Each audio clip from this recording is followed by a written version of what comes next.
Queridos amigos, bienvenidos a otro episodio de este podcast Mi Sueño, denominado La aventura de ser distinto.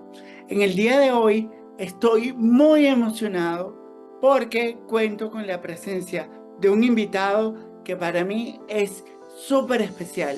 Me ha acompañado durante muchas etapas de mi vida y hoy en día es conocido como el gran comediante, el profesor Briceño. Un honor estar aquí. Ahora bien, me encantaría que describieras un poco mis inicios en el grupo de teatro UCAP. A ver qué te acuerdas tú de eso.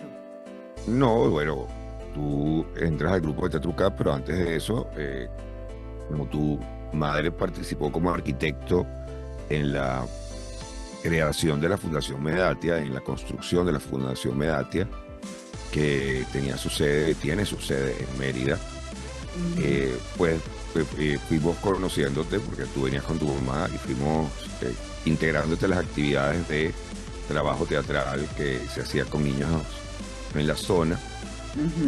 Y yo creo que eso es el comienzo del aprendizaje de muchos de los facilitadores del grupo que daban talleres para niños y siguen dando talleres para niños en zonas populares de la bidireccionalidad del proceso. Nosotros siempre decíamos que en el caso de los niños del Páramo o los niños de Antímano o de La Vega, no solamente estaban ellos yendo a enseñarles, sino que eran ellos los que también iban a aprender.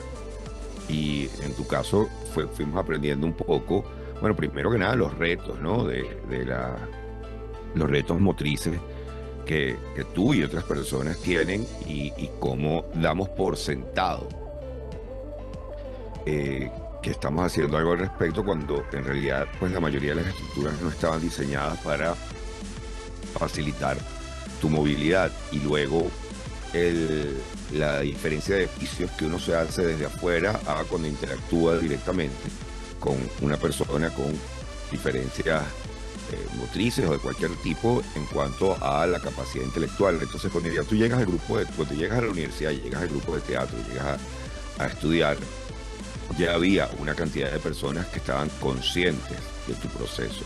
Y uno como docente además pudo alertar y ayudar a otros docentes a situarse con respecto a, bueno, al igual que con cualquier alumno, con tus posibilidades, con tus dificultades, con cuáles eran las áreas en las que había que ser particularmente exigente porque uno sabía que tenías con qué dar, cuáles eran las áreas en las que quizás, por ejemplo, en el hecho de una guía o en el hecho de que tienen que ir a tal lugar a hacer tal cosa. Bueno, lo que uno hizo toda la vida o lo que otros profesores hacían con uno, que se le acercaba, mira, vas a tener un alumno o una alumna que tiene estas dificultades para que estés consciente de que puedes hacer esto. Yo hice esto.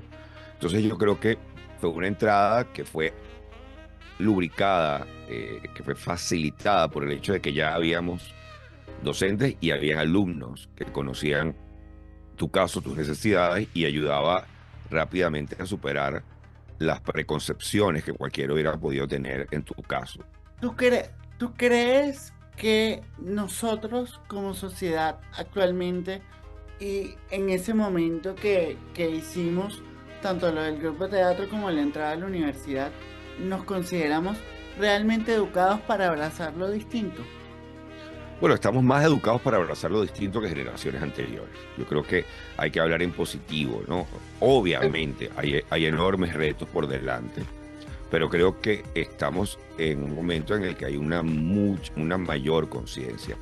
Creo que se empaña un poco el esfuerzo y esto ocurre en todas las áreas, ocurre en lo económico, ocurre en lo racial, ocurre en el tema de género, cuando hay quienes se aprovechan de de la sensibilidad que puede haber alrededor de un tema, sobre todo en redes sociales, para abrazarse a la postura de A la víctima, ¿no? lástima. A la lástima, a la postura de víctima, y son posturas de víctimas que terminan victimizando a quien en un momento dado puede tener hasta un buen gesto. Es decir, hay momentos absurdos, ¿no? Porque entonces hablamos de la integración, pero la integración para competir y para tener igualdad Sí, de posibilidades de competir. Pero cuando tú tienes gente diciendo el papel de tal persona lo debió haber hecho un actor que tuviera esa dificultad motriz, tú dices, bueno, ya va, poético, hay una cosa que se llama la actuación. Estoy nombrando un caso muy extremo, sí, pero es sí, una muestra de que se puede tergiversar, se puede corromper la causa sí. alrededor de planteamientos que no tienen Que el no más tienen mínimo sentido. el trasfondo el trasfondo correcto de la situación. ¿Tú crees que como profesor a ti hubo algo que te costó más que a los demás para hacerlo entender como voz que llevaba o que traía una trayectoria con alguien que tiene alguna cualidad distinta? No, yo creo que lo que quizás a ti te pudo afectar en un momento determinado era que hay profesores, como hay jefes, como hay distintos individuos que asumen, yo no puedo parecer que estoy mostrando favoritismo porque no le hago un favor a esta Ujú, persona. ujú. Pero en esa de no mostrar favoritismo, puedes estar colocando tareas, asignaciones, etcétera, que por una dificultad motriz, no una intelectual, por una dificultad motriz, por una dificultad del tiempo que Oh, te puede tomar algo a ti, están dejando de lado la posibilidad de facilitar. A ver, yo llegué a tener personas invidentes y yo cuando daba historia del arte, bueno, yo a esta persona invidente obviamente no le voy a exigir que entienda, sobre todo los que son invidentes de nacimiento, no le voy a pedir que entienda la pincelada de Van Gogh o que entienda el manejo de las formas de Cézanne o de Dubuffet, sí, pero sí puedo explicarle a través de música y a través de escultura, lo cual ameritaba un esfuerzo porque tenía que llevar esculturas todas las semanas, perdón, las mismas ideas que estoy expresando que le estoy exigiendo y que le estoy enseñando a los otros a través de lo visual. Entonces yo creo que lo que cuesta a veces es que facilitar el canal de aprendizaje de una persona, y esto aplica para personas con dificultades y sin dificultades, facilitar el canal de aprendizaje de una persona ujú. no implica favoritismo, implica una cosa que la educación moderna se niega a hacer porque el modelo educativo que tenemos es un modelo educativo prusiano que estaba diseñado para construir soldados o para construir obreros y empleados de empresas. Es decir, estaba concebido bajo la idea de la cadena de montaje. Entonces cada parte de la cadena de montaje pareciera que tiene que hacer los procedimientos iguales y pareciera que lo que entra a la cadena de montaje es todo igual. Es decir, todo el mundo es un bloque de madera que va a ser convertido en lápiz. Y eso es falso. Yo creo que no solamente en el caso de las personas que tienen retos físicos o algún tipo de reto sensorial, sino todo el mundo uno tiene como docente que buscar cuál es la manera de mejor llegar y de cumplir con el objetivo que es que entiendan la materia, la comprendan y la sepan, más allá de que se hicieron todos el mismo trabajo o todos hicieron las mismas asignaciones o el mismo tipo de asignaciones. ¿Te, Eso va de la mano. te acuerdas de alguna anécdota curiosa que hayamos vivido nosotros dos juntos en la universidad? Bueno, yo más que la universidad recuerdo cuando te llevaba a nadar, que era cuando empezaba a entender de una manera más plena tanto los retos físicos que tenías como las posibilidades que te daban las distintas formas de terapia. Eso sí, gracias a tener el acceso a una piscina como yo tenía en aquel momento, creo que fue con el Club Escaragua que En el íbamos. Y yo Nicaragua, creo sí. que en la universidad el otro tema, yo creo que era siempre tratar de, De hacerme la vida más fácil. de Sí, hacerte la vida más fácil eh, sin que te malacostumbraras a que la gente te tenía que resolver. Yo creo que al principio a ti también te costó eso, porque claro, como sí. estaba, una cosa es cuando yo estoy en San Rafael y tenemos todas las tenemos 16 personas nada más, y otra cosa cuando estoy en la universidad y tengo 50 muchachos de grupo de teatro, más mis clases, pues había momentos que te tenía que decir simplemente, bueno, tienes que resolver, pero bueno, tienes que resolver, o, bueno, mira, si esto va a ser así, tenemos que organizarnos. Yo creo que eso también es una de las cosas importantes, es decir, la persona que está en una situación como la tuya, tiene que hacer, y aquí utilizamos un poquitico teoría de la comunicación persuasiva, tienes que hacerme fácil el proceso de ayudarte. Es decir, mire, yo voy a necesitar, hay un salón que quedó en tal lugar, y no tiene ascensor. Entonces, bueno, vamos a organizarnos para saber que o se cambia el salón o tenemos que tener a 4 personas que nos vamos a poner de acuerdo y que vamos a anotar en nuestras agendas. Bueno, mira, a las 4:10 me toca subir a Eduardo a las 4:41 porque no hay ascensor. Y yo creo que ese era uno de los retos que tú también tenías que vivir, porque de la misma manera que el estudiante entra a la universidad y tiene que ver que ya no está en el colegio, tú también tenías que entrar y darte cuenta que si bien era racional pedir que en algunos casos se tomara en cuenta tu situación para cambiar la naturaleza, la metodología de un trabajo, más no su trasfondo, también estabas por tu cuenta, pues, o sea, tenías que resolver.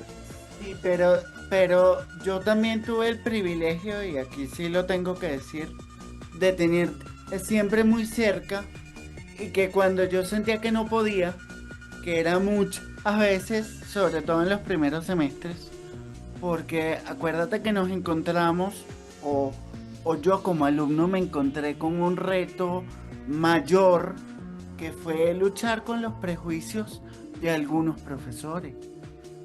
Y que algunos Sí, profesores... pero el problema que hay más allá de los prejuicios de los profesores, hay que entender de dónde vienen los prejuicios de los profesores. Voy de nuevo, son demasiadas las ocasiones en que uno como docente se encuentra con personas que, dada una, o sea, como hay personas como tú, como hay personas como algunas invidentes con las que trabajé que de verdad se esforzaron muchísimo, hay también personas que, mire, profesor, yo tengo esta situación, entonces yo no pude venir la semana pasada porque tenía terapia. Y bueno, perfecto, pero leíste el material, te pusiste al día, porque eso es lo mismo que yo exigiría. Y somos demasiados los profesores que hemos acumulado experiencias en las cuales una persona se está aprovechando de una situación en particular para que uno les haga la vida más fácil, porque también, y aquí hay que distribuir responsabilidades, hay muchos colegios que cumplieron la tarea de entregarle un título a una persona, pero no de formarlo para lo que le iba a tocar en la universidad. Y eso, de nuevo, no es solamente el caso de las personas en una situación particular, sino también ocurre con muchos alumnos y se van a llevar un golpe. Se van a llevar un golpe porque uno como docente no puede bajar los estándares o darle continuidad a una política de hacerle la vida fácil a otro. Cuando el otro no está poniendo de su parte. Claro, y uno no quiere sentirse extorsionado. Entonces hay muchos docentes que, para no parecer favorecedores, pues se van de maraca en su exigencia, ¿no? ¿Te acuerdas lo que eran mis exámenes orales y el manejo del grupo? Lo que te decía el grupo cuando a ti te tocaba hacerme un examen oral a mí. Sí, bueno, ahí habría personas que tendrían sus reparos, porque bueno, porque mi examen no es oral. Bueno, porque el modo en que él va a tener que lidiar por el mundo va a ser un modo oral. Y para hacerle un examen escrito necesitaría una computadora y no puedo verificar que no va a chequear Google, etcétera, y además le va a tomar el triple del tiempo. Y cuando digo el triple estoy siendo bastante gentil, pues te va a tomar un día entero responder un examen, de la misma manera que igual uno no te perdonaba el hecho de que cuando hay un trabajo escrito para la casa, pues mira, empieza a hacerlo desde temprano, porque si tú sabes que tú tienes esta situación, tú tienes que empezar 2 semanas antes. Tú no puedes aplicar al estudiante que la noche antes decide que él va, claro, en el minuto 90 él va a meterle la mocha a la camioneta y va a terminar de subir la pendiente. Tú no podías depender de esa posibilidad. Tú tenías que, pues, lanzarte desde 2 semanas antes a escribir un trabajo porque sabes que te iba a costar trabajo. Y Yo creo que también una de las cosas que a mí más me limitó el proceso universitario fue la condición física que yo tenía en ese momento, que no tiene nada que ver con la que tengo ahorita. Bueno, porque es que esa es la otra que yo creo que es muy difícil para, a ver, para, para el que no conoce la situación, que ustedes están en un constante proceso de terapia. Sí, A saber, eh, uno no sabe a cuántas operaciones ha sido sometida una persona. Uno no sabe, inclusive, las inyecciones, los tratamientos farmacológicos que está recibiendo. Y yo creo que eso es una calle de dos direcciones, donde ustedes tienen que hacer un esfuerzo por explicarle al otro lo que tiene sin que se convierta en, me estoy excusando todo el tiempo, pero mira, yo voy a tener una operación de rodilla dentro de 2 meses y vengo a una operación de cadera hace 6 meses, o me están inyectando esteroides para tal cosa y me hacen eh, tener dificultad de atención, etcétera. Yo creo que ahí hay que conocer el estado en que está cada quien, pero también tienes que entender, bueno, mira, de repente y hay un cada año en quien lo que tiene su responsabilidad. claro, también una persona puede decir, mira, yo este año no voy a estudiar la carrera, este año me lo voy a tomar sabático porque este es el año en que me hago las terapias más fuertes o me hago las operaciones más fuertes. Pero tú tienes una dificultad motriz importante, de desplazamiento, y además que eso lo hemos trabajado y lo hemos hablado, el tono de tu voz daba a entender por tu forma de modulación, sobre todo en aquel momento, eh, que eras más, parecías más niño de lo que eras, Ujú. y te tocó inclusive transformar la forma en que utilizabas tu voz, y eso no es cualquier Eh, cosa. Y eso lo tuvimos que trabajar, me acuerdo, en comunicación oral, porque yo no llegaba a cumplir mucho, a veces el objetivo en comunicación oral, en cuanto a voz, no en cuanto Claro. a, a cosas. Yo sí yo hay una anécdota curiosísima que sí me acuerdo que no fue directamente contigo, pero te involucró a ti, que fue con tu mamá, cuando tu mamá me dio psicología social, Ujú. que trabajaba con Manuela Bolívar. Sí, Y, claro. y Manuela me fue a hacer un examen y tu mamá, que era tan frontal y tan directa, le dijo, no, con él no, de él me ocupo yo. Porque yo, Sí, bueno, porque además, pero también ahí había el hecho de, eh, mi mamá no era muy amiga de pasar a nadie por ninguna circunstancia. no, Entonces, eh, ella me preguntó, y él puede, yo, claro que puede, lo que tienes es que sacarle la chicha porque es flojo. Y, bueno, sí, en y, ese y, momento y era ella te la flojo, puso, y ella te lo puso en cuadritos, pues, ¿no? Te la puso complicada. Y yo sí, creo que, pero digamos, yo decía, el área de psicología social es un área en la que él tiene un punto de vista que aportar, inclusive. Entonces, aprovéchalo. era muy chévere porque acuérdate que tu mamá era una persona que si bien su nivel de exigencia era muy particular, igual que el tuyo, pero era una persona muy empática al mismo tiempo. Entonces, era como el compromiso doble de cómo me manejo yo en estas aguas, ¿no? Porque yo me Ok. acuerdo que yo contigo no pasé de 15 en la universidad. Y quizás no era por falta de conocimiento, sino por inmadurez. Porque ahora lo veo desde otro punto. Claro, pero digamos, eso es una que no es exclusiva tuya. Yo creo que No, le pasaba a ti, a muchos compañeros que estaban cayendo en cuenta de lo que era el paso colegio-universidad. Y eso no es un paso nada sencillo. no. ¿Hay alguna otra cosa de la cual quieras hablar, de la cual te acuerdes? No, yo creo que es muy importante para ti y para tu podcast el, el, el ser muy equilibrado, ¿no? En tanto las personas que han tenido reacciones nefastas, lo digo porque estuve acompañando a alguien que lleva un podcast sobre autismo, y me estaba pidiendo una asesoría, y lo importante que fue para ella el no caer yo creo que para ustedes es muy importante no caer en aquellos que quieren utilizar sus causas como bandera política y como bandera de atención, Sí, y yo, centrarse tanto en las experiencias positivas como negativas muy equilibradamente. yo no sé si tú te acuerdas el final de la carrera, que yo me caí por las escaleras de módulo 2, Ujú. que a ti te llamaron porque yo me había caído, porque no Ujú. hallaba cómo levantarme. Y a mí siempre me han preguntado eh, que por qué yo no me, me, me puse bravo con la universidad o por qué yo no formé un escándalo. Y yo esto siempre lo tengo que decir, la universidad, si bien no tenía los parámetros de accesibilidad del momento, uno cuando asume una responsabilidad como estudiar una carrera, estás asumiendo que todo lo que eso conlleva. Claro, y yo creo que también el hecho de que gente como tú se atreva a ir a la universidad, exija, hace que la universidad y que las instituciones pues tengan que desarrollar sus rampas, sus políticas. A mí siempre me parece un absurdo que cualquier estudiante pudiera usar el ascensor en un edificio de 5 pisos. Es Sí, decir, yo creo que ahí hay que darle una llave a bueno, personas con dificultades motrices, docentes y BDL.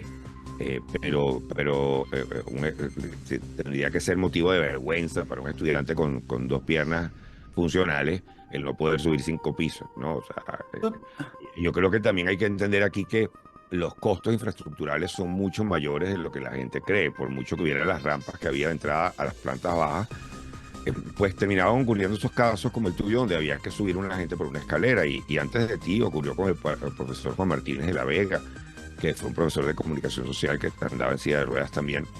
Y yo creo que ese aprendizaje institucional viene de ambos lados, pues, ¿no?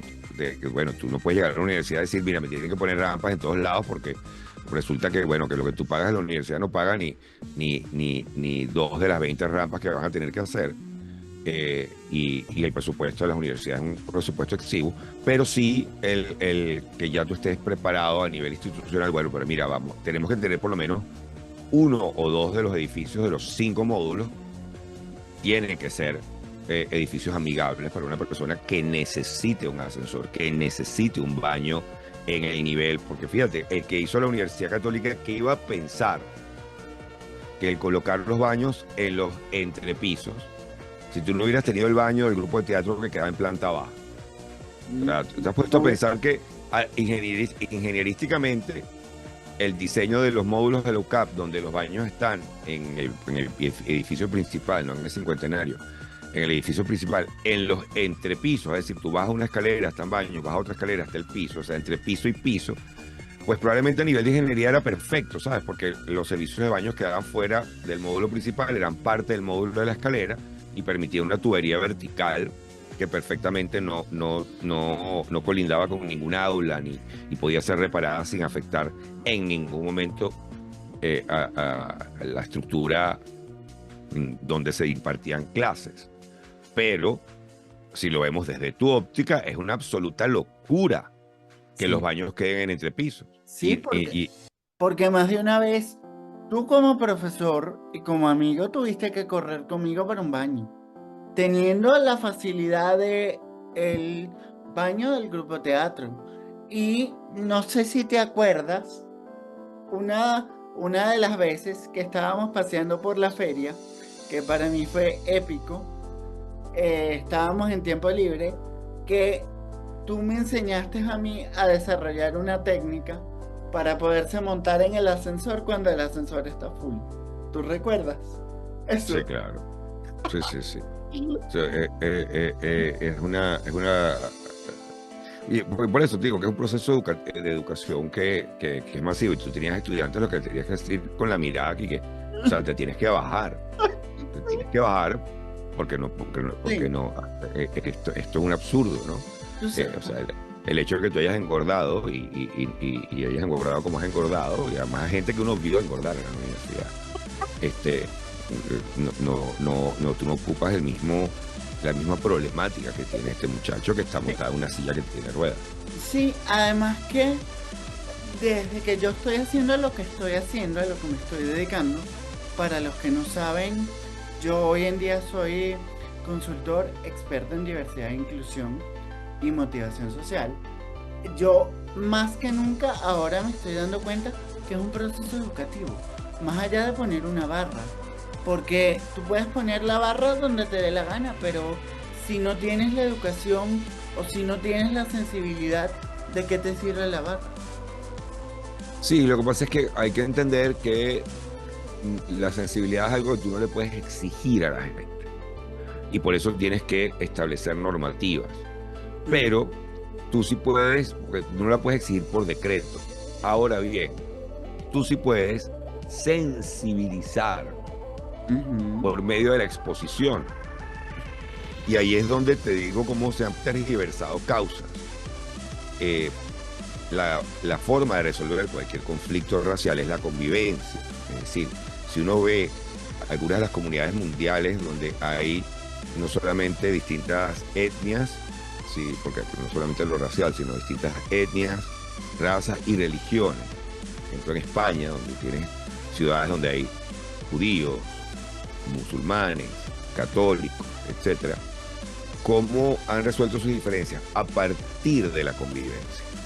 Es la convivencia la que hace que uno vea, no, es que yo tenía un presupuesto sobre esta persona. Pero entonces hoy en día, por ejemplo, con lo racial, en Estados Unidos han resuelto que si los alumnos quieren vivir en dormitorios segregados, es decir, un dormitorio para los afrodescendientes, uno para los blancos, lo cual era una exigencia en los años 50 y 60, y contra eso se luchó.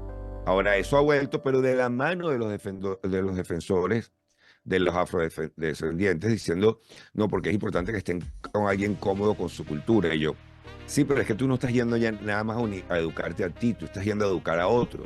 Entonces, ahí sí creo yo en obligar a la convivencia y poner en distintas actividades y en distintos lugares, y que no pueda haber una fiesta segregada, sobre todo de fin de curso, etcétera, porque es la convivencia la que resuelve el problema racial, no el afianzar el problema racial. Yo creo que aquí se aplica lo mismo, es la convivencia con la persona con retos de motricidad la que hace que tú comprendas su situación, que te quites quizás el chip de que se está haciendo la víctima, de que entiendas que el baño y el diseño del baño, como a ti te parece chéverísimo, y muy estético, por ejemplo, es un atentado contra esa persona, o lo que ingenierísticamente suena muy correcto, es un atentado contra la posibilidad de esa persona de trabajar, y también lo que puedes aportar, porque la diversidad aporta, es decir, tú tienes una sensibilidad para aportar una óptica que muy pocas personas pueden dar, porque te ha tocado mirarla y vivirla.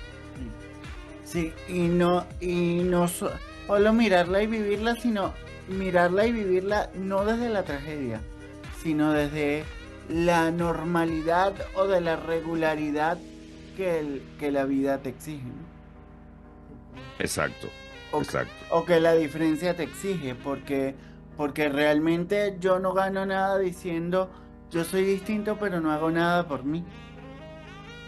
No, y además, no solamente no haces nada por ti, sino estás, como ocurre en muchos casos, exigiéndole un esfuerzo al otro que va a tener que hacer modificaciones o como te evalúa o lo que sea, sin aportarle algo que el otro diga, bueno, perfecto, o sea, hay una razón por la cual estoy haciendo esto. Sí, tal cual, tal cual.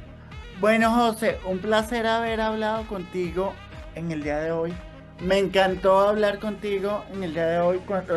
Cuando tenga el episodio editado te lo hago llegar para que lo veas antes de que salgamos en YouTube. Me encanta que seas parte del proyecto.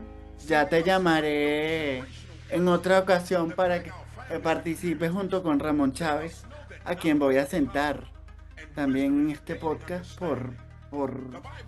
porque son elementos que siempre aportan, nunca están de más. Y gracias Para por mí, acompañarme en la aventura de ser distinto. un placer. Un abrazo, te quiero mucho. Yo también, viejo. Chao.